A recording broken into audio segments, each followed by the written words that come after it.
2024 সালটি cricket বিশ্বে বাংলাদেশের জন্য এক নানান উত্থান পতনের বছর।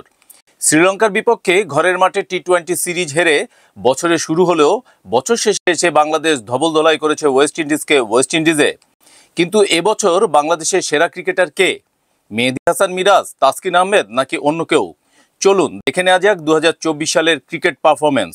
বছর শেষে বাংলাদেশের খেরো খাতা দেখলে দেখা যায় মোট 43টি ম্যাচ খেলে 18টি জয় এবং 25টি পরাজয় এসেছে।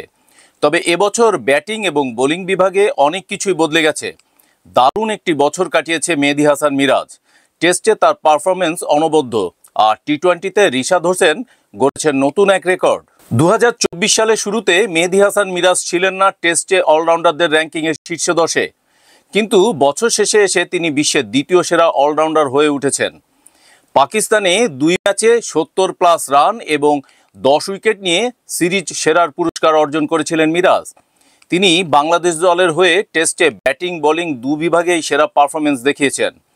614 রান এবং 31টি উইকেট, এটি তার এবছরকার পারফরমেন্সের সেরা প্রমাণ। বোলিংয়ে মিরাজের সঙ্গী ছিলেন হাসান মাহমুদ। 30টি উইকেট নিয়ে বোলারদের মধ্যে রেকর্ড গড়েছেন, তবে মিরাজের কাছে তাকে হতে হয়েছে দ্বিতীয়। ব্যাটিংয়ে মিরাজের পর দ্বিতীয় অবস্থানে রয়েছেন মুমিনুল হক, যিনি 2024 সালে বাংলাদেশের একমাত্র সেঞ্চুরি করেছেন। ওয়ানডে ক্রিকেটে বাংলাদেশে সবচেয়ে বেশি রান করেছেন মাহমুদুল্লাহ। যদিও পুরো বছর জুড়ে 9টি ওয়ানডে ম্যাচ খেলার পর তার ব্যাট থেকে এসেছে 337 রান, তার মধ্যে 294 রান এসেছে শেষ 4 ম্যাচেই। ওয়েস্ট ইন্ডিজ সফরে তিনি দুর্দান্ত ইনিংস খেলেছেন, কিন্তু দুর্ভাগ্যবশত বাংলাদেশ এই 4টি ম্যাচ হেরে যায়। এবছর বোলিংয়ের দিকে তাকালে তাসকিন আহমেদের পারফরমেন্সও ছিল অসাধারণ। 60টি ওয়ানডে ম্যাচে 14 উইকেট নেন তিনি এবং 244 উইকেট নিয়ে 10 বছরের আন্তর্জাতিক ক্যারিয়ারে সর্বোচ্চ উইকেট নিয়েছেন তাসকিন। কিন্তু 2024 সালেই 63টি উইকেট নিয়ে সবার চেয়ে বেশি উইকেট পেয়েছেন। মাত্র 4 ম্যাচ খেলেই মোস্তাফিজুর রহমানও নিয়েছেন 10 উইকেট, তবে তাসকিনের সামনে তিনি পিছিয়ে আছেন। এবছর টি-20তে সবচেয়ে বেশি উইকেট নিয়েছেন রিশাদ হোসেন। 24টি টি-20 ম্যাচের মধ্যে 35টি উইকেট নিয়ে রিশাদ বাংলাদেশের হয়ে এক পঞ্জিকা বর্ষে সবচেয়ে বেশি উইকেট নেওয়া বোলারের হিসাবে রেকর্ড গড়েছেন। এবছর তাসকিনও টি-20তে 30টি উইকেট নিয়ে রিশাদকে অনুসরণ করেছেন। আরও নজরকাড়া একটি পরিসংখ্যান হলো 2024 সালে বাংলাদেশের হয়ে 3 সংস্করণে 1000 রানের মাইলফলকে স্পর্শ করেছেন কেবল মেহেদী হাসান মিরাজ।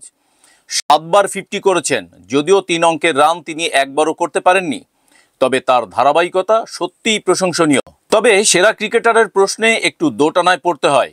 মিরাজ বা তাসকিন, কোনটা বেশি প্রভাব বিস্তার করেছে?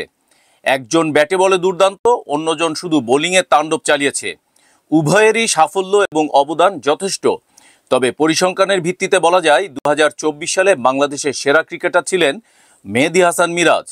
তার অলরাউন্ড পারফরমেন্স দলের জন্য অতুলনীয়। তবে কিছুটা দুঃখের কথা বললে এবছর চোটের কারণে অনেক খেলোয়াড় তাদের সেরা পারফরমেন্স প্রদর্শন করতে পারেননি। তাওহিদ হৃদয়, জাকের আলী, মুস্তাফিজ, এই ক্রিকেটাররা চোট বা অন্য কারণে ভালো পারফরমেন্স দেখাতে পারেননি। তবুও তাদের পরবর্তী মঞ্চে ফিরে আসার জন্য সবাই অপেক্ষা করছে। যতদূর মনে পড়ে বাংলাদেশের ক্রিকেটে এবছরটা ছিল মিলেমিশে নানা কাহিনী ও অর্জনের। মেহেদী হাসান মিরাজ, তাসকিন আহমেদ, রিশাদ হোসেন, তারা সবাই বাংলাদেশকে গর্বিত করেছে। তবে বছর শেষে মিরাজের অলরাউন্ড পারফরমেন্স ও আন্তর্জাতিক র্যাঙ্কিংয়ের উন্নতির কারণে 2024 সালের সেরা ক্রিকেটার হিসাবে মিরাজকেই বিবেচনা করা হচ্ছে। এটাই ছিল 2024 সালের বাংলাদেশ ক্রিকেটের সংক্ষিপ্ত পর্যালোচনা। ভবিষ্যতে আরও উন্নতি, আরও সাফল্য অপেক্ষা করছে।